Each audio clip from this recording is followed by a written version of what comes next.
Olá, tudo bem?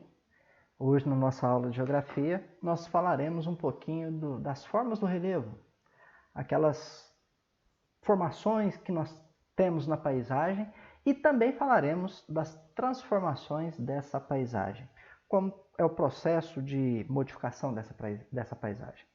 Não esqueçam de dar o joinha lá assim que assistirem o vídeo. Vamos começar falando um pouquinho sobre as formas desse relevo.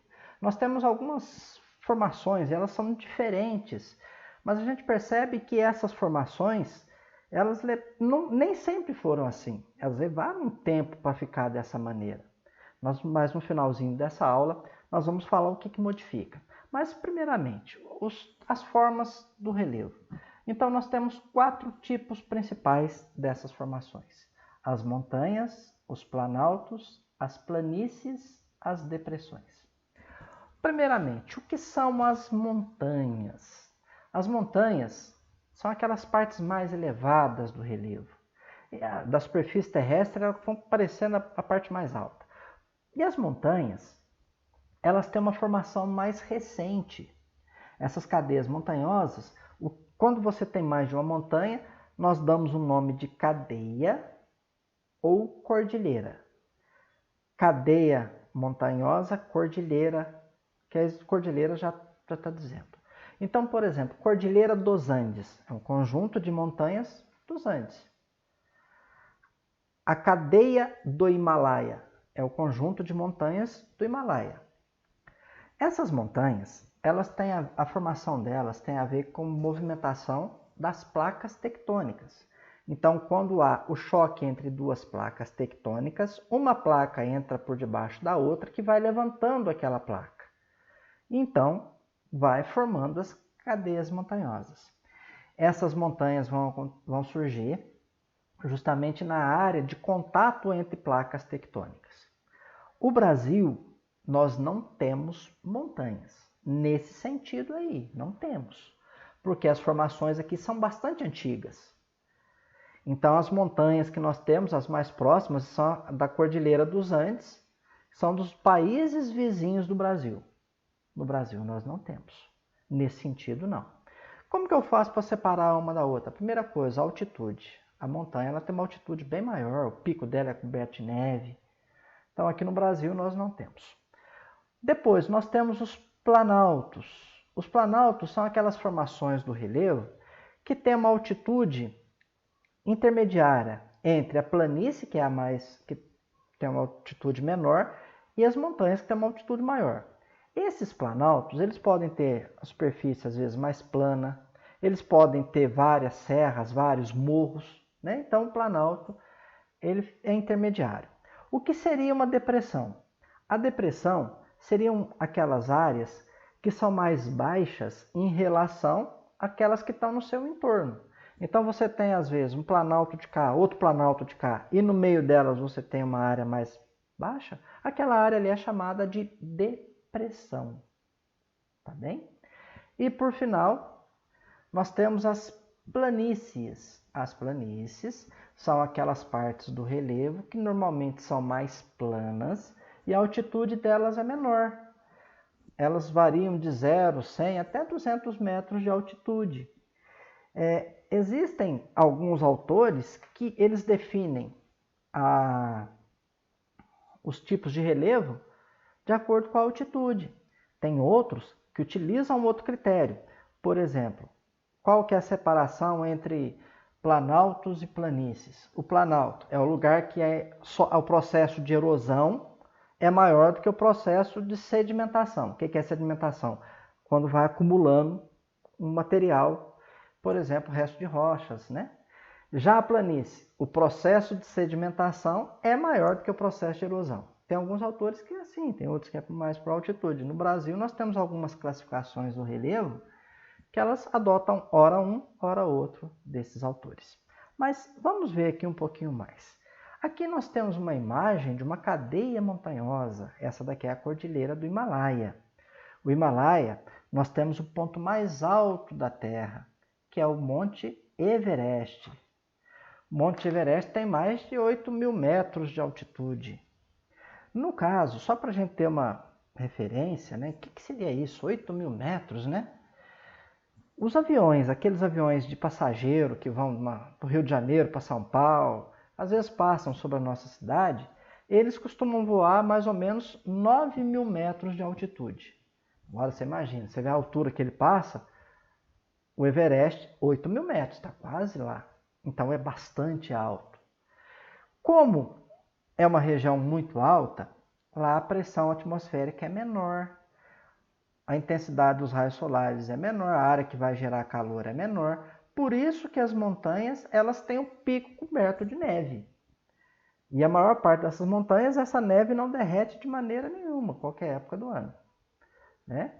E nesse caso, a formação delas tem a ver com processos internos, vulcões, terremotos, movimentação das placas tectônicas, tudo isso é origem interna, né? E essas montanhas, elas têm a formação delas considerada mais recente e a altitude maior. Em alguns lugares, as montanhas elas servem como barreira para a passagem das massas de ar. Então, ela vai modificar, por exemplo, o clima em algumas regiões, né? As massas de ar, elas que vão levar a umidade, a chuva. Depois, as serras. A serra, ela faz parte da paisagem dos planaltos, né? Então, a serra, muitas vezes, ela pode ter isolada num determinado lugar, às vezes você tem uma serra só, ou às vezes ela tem um conjunto de serras. Aqui nós vemos uma serra, ó, o formato dela. E olha aqui para a gente ver isso aqui tudo, faz parte da Serra Gaúcha. Então esses lugares são mais altos, são mais elevados, né? O processo de erosão, ele é bastante intenso nesses locais. Região de planaltos.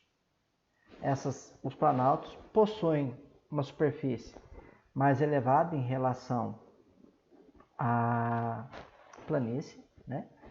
E nesse caso, olha aquilo que eu disse anteriormente, ó, o processo de erosão supera o de sedimentação. A formação desses planaltos é uma formação bastante antiga. E lá no passado, a formação desses planaltos pode ter a ver com a movimentação das placas tectônicas ou até derramamento de lava por vulcões, né? Mas são formações bastante antigas. No Brasil, nós temos um predomínio de planaltos, né? Seguindo um pouquinho mais, essa já são as planícies, né? A planície ela tem uma altitude menor e dá para a gente perceber que ela é bem mais plana em relação às outras formas do relevo, né? E a planície, a altitude dela também é menor. Normalmente aqui no Brasil, as planícies estão localizadas ou no litoral ou junto aos grandes rios.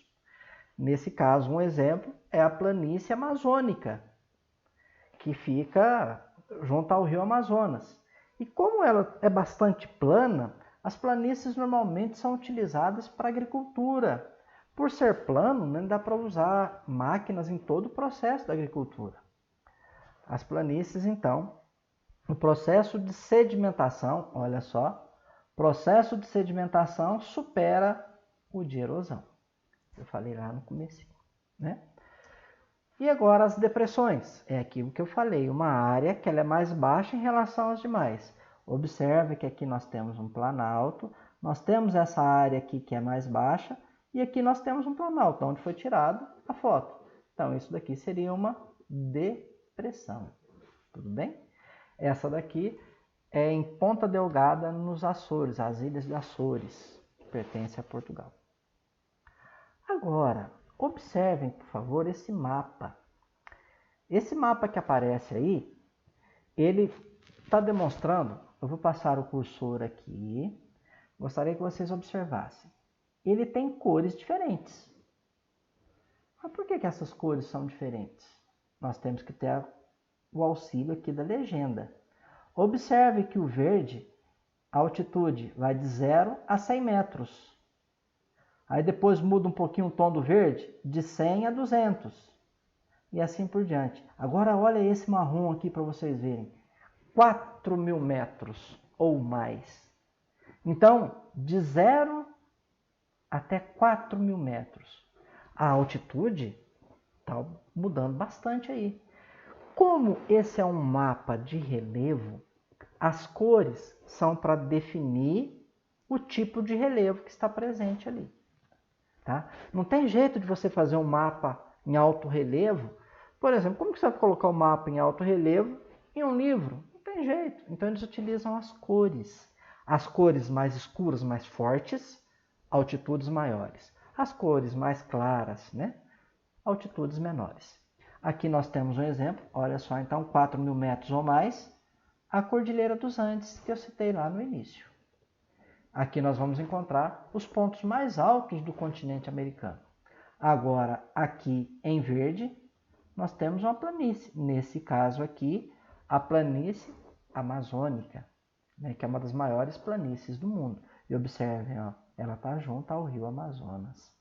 Aqui nós temos a planície do Pantanal e aqui as planícies litorâneas. A região de praia, onde você está ali andando na praia, é uma planície. Você observa que na praia ali é tudo bem planinho, né? Ah, mas tem umas serras. Tá, chegando ali tem, mas você observa que a cidade de praia ela é bastante plana, porque ela está numa planície, a planície costeira. Seguindo aqui um pouquinho mais, agora nós já vamos ver o estado de Minas Gerais. No caso, o meu estado. Nós temos aqui, novamente, o mapa físico. Cada cor tem um significado. Então, em Minas Gerais, as áreas de planície nós não temos, porque Minas Gerais está mais no interior do país. Então, nas regiões litorâneas a gente tem, na região amazônica tem, região do Pantanal tem, aqui em Minas Gerais nós não temos. Então, aqui, o que predomina em Minas Gerais são as formações de planalto. Observem que planalto está na cor laranja, essa cor aqui, olha o tanto que nós temos de planalto. Depois, essa cor em verde são as chapadas. As chapadas são formações também de planaltos, elas aparecem em planaltos. Essas daqui em verde mais claro são as depressões. As depressões, lembra? Duas partes mais altas é aquela que está mais baixa em relação às duas. Não é mesmo? E depois nós temos algumas outras formações. Aqui em rosa nós temos as serras. Então é muito comum, às vezes, a gente utilizar esse nome serra, né? Aqui em Minas Gerais temos a Serra da Mantiqueira. Lá no litoral de São Paulo tem a Serra do Mar. Indo para o Rio de Janeiro tem a Serra das Araras. Aqui em Minas Gerais nós temos a Serra da Canastra. A Serra da Canastra está localizada aqui, ó, nessa área aqui. Então é uma região de serras. Né? Nós vamos a formação dessas áreas, né, estão localizadas aqui no nosso estado, no estado de Minas. Então nós temos o predomínio dos planaltos, das depressões e das serras. Uma coisa que eu quero chamar a atenção, que são esses chamados picos. São os pontos mais altos desse relevo. São aqueles locais que naquelas formações vai ter uma que destaca, que é aquele ponto mais alto, né? Então nós temos, Minas Gerais possui um relevo que é considerado um relevo que tem uma altitude comparada com outros lugares, altitude média, um dos pontos mais altos. É um relevo assim, comparando no geral, é o que tem um relevo, um dos estados que tem o relevo mais alto, o estado de Minas Gerais. Tem lugares mais altos do que as formações aqui em Minas Gerais? Tem. Mas assim, no geral, Minas Gerais tem um relevo um pouco mais alto. Aqui em Minas Gerais é muito comum a formação de serras, né? Agora, nós vamos falar um pouquinho como que a transformação desse relevo. Nós temos dois tipos de agentes. Esses agentes, eles vão transformar o relevo. Um desses agentes, eles são internos. O que quer dizer isso? A origem deles é no interior da Terra. Então, são os agentes internos. Eles são formadores do relevo. Quais são os agentes internos? Vulcões, placas tectônicas, terremotos. Aqui nós temos nessa foto um derramamento de lava de um vulcão. Essa lava, que quando a lava está no interior da Terra, ela é chamada de magma. Quando ela sai na superfície, dá-se o nome de lava. Não é larva, é lava. Larva é de inseto, lava de vulcão. Então nós temos os processos, os agentes internos. Os agentes externos. Os agentes internos, eles são chamados de endógenos. Os agentes externos são chamados de exógenos. Quais são eles? Eles são chamados de modeladores. O que vai modelar? O vento, a chuva, o sol, o homem, as plantas, os animais, tudo isso vai modelar o relevo. Aqui nós temos que esse tipo de formação é chamado de taça. Vocês observam que aqui ele tem um formato que lembra uma taça. Lembra? Então a parte de cima, o processo de erosão foi menor. A parte de baixo, o processo de erosão foi bem mais acentuado. Mas por que isso ocorre, professor? Isso ocorre porque aqui em cima é um tipo de rocha, aqui embaixo é outro tipo de rocha. Esse tipo de cima é mais duro, mais resistente. Já o de baixo já é menos duro, menos resistente. Olha, professor, pode acontecer dele ir afinando, afinando até a de cima cair? Pode acontecer. Só que é um processo extremamente lento, né? Porque como é a ação do vento, da chuva, vai levar muito tempo para isso acontecer. Muito bem, a ação do vento.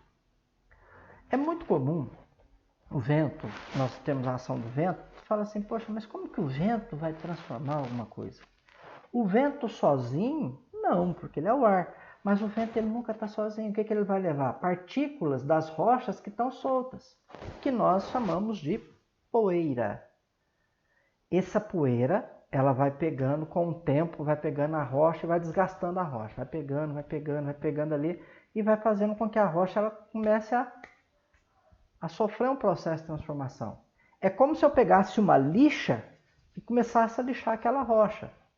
Mas no caso, o vento vai fazer isso de uma maneira mais lenta, mas é uma maneira contínua. É muito comum a atuação desse vento nas regiões de deserto. Então a gente vê a formação das dunas. E olha aqui um exemplo do vento levando essa areia, né? Esse, no caso, aqui é no Cazaquistão. As dunas são como se fossem formações de relevo, mas só que são feitas de areia.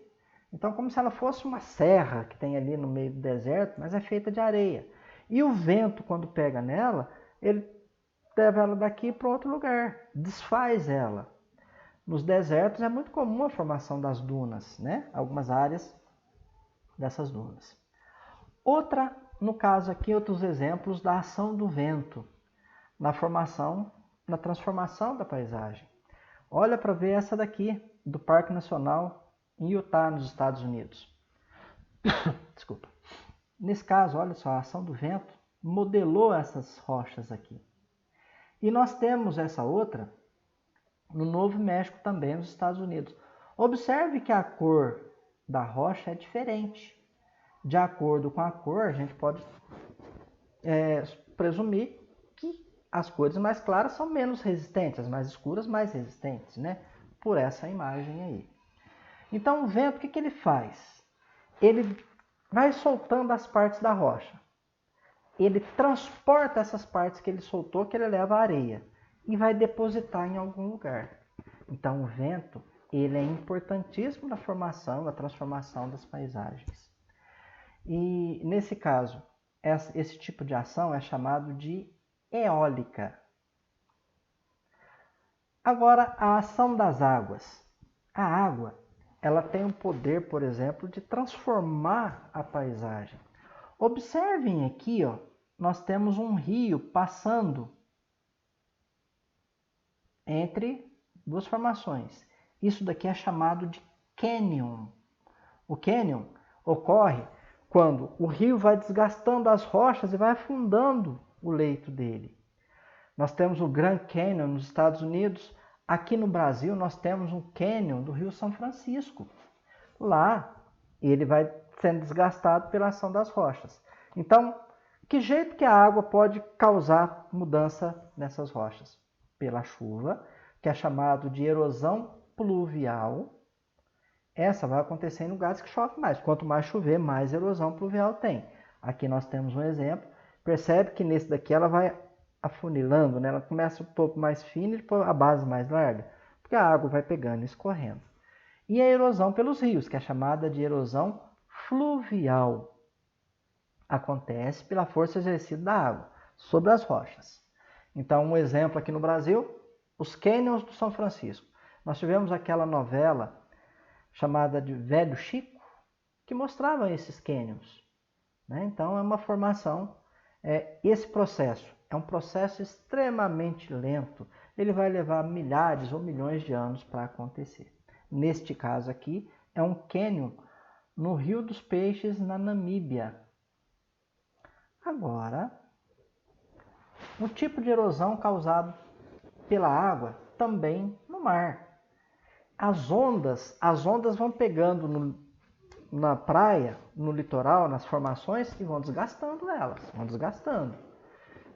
Observe essa rocha aqui, ela formou até um buraco nela aqui, né? Isso aqui é a ação das ondas do mar. Esse tipo de erosão é chamado de erosão marinha. Então acontece naqueles locais onde a onda do mar vai esculpindo essa formação. E do lado direito, nós temos aquele tipo de transformação causado pelo gelo, pelas geleiras, que é chamado de erosão glacial.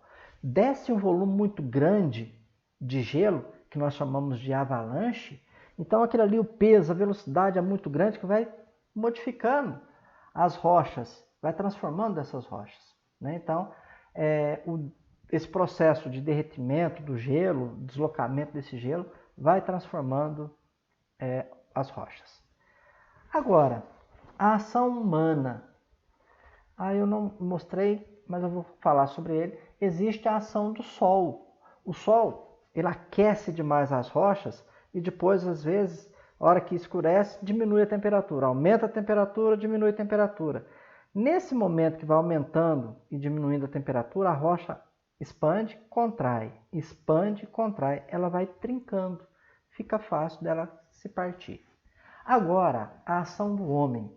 O homem é um ser vivo, é um dos seres vivos que mais transforma a paisagem. Os outros seres vivos transformam, mas o homem é de maneira mais rápida, porque o homem usa das máquinas, da tecnologia para fazer essa transformação. Então, nesse caso, o homem pode fazer represas, pode construir prédios, pode pegar lá e acertar o terreno para fazer uma fábrica. Então, o homem, por que ele vai fazer essas transformações? Primeiro, para extrair as riquezas, ou, por exemplo, para preparar aquela área para a agricultura, ou para construir uma cidade, ou para construir uma indústria, ou para extrair tudo aquilo que tem ali no local. Então, nesse caso, principalmente a ação do homem é motivada por interesse econômico.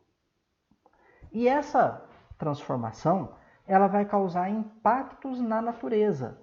Isso é chamado de impacto ambiental.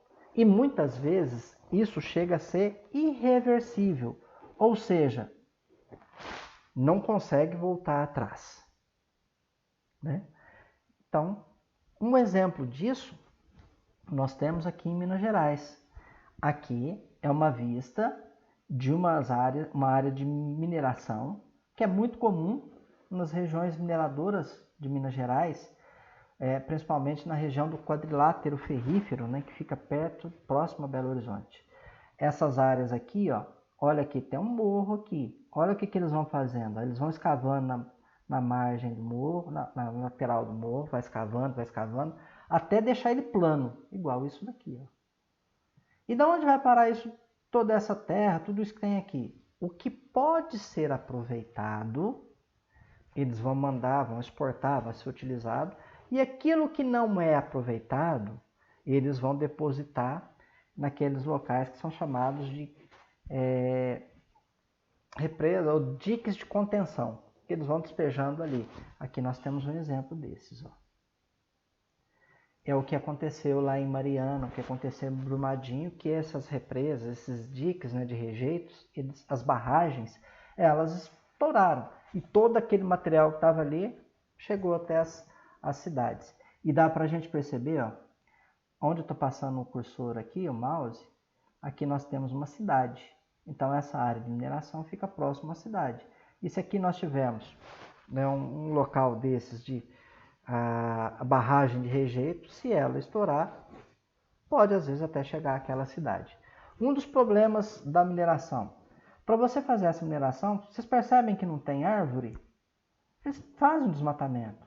Outra coisa, eles vão pegar essa terra aqui e eles vão mudar ela de lugar. Aquilo que não serve, aquilo que não é usado, vai ser colocado em outro lugar. Então, o processo de destruição aqui é muito intenso. O processo de erosão aqui que vai ocorrer é muito intenso. Então esse é um exemplo do que acontece aqui em Minas Gerais. Bom, pessoal, espero que vocês tenham gostado. Dá um joinha lá no vídeo e até a próxima. Um abraço.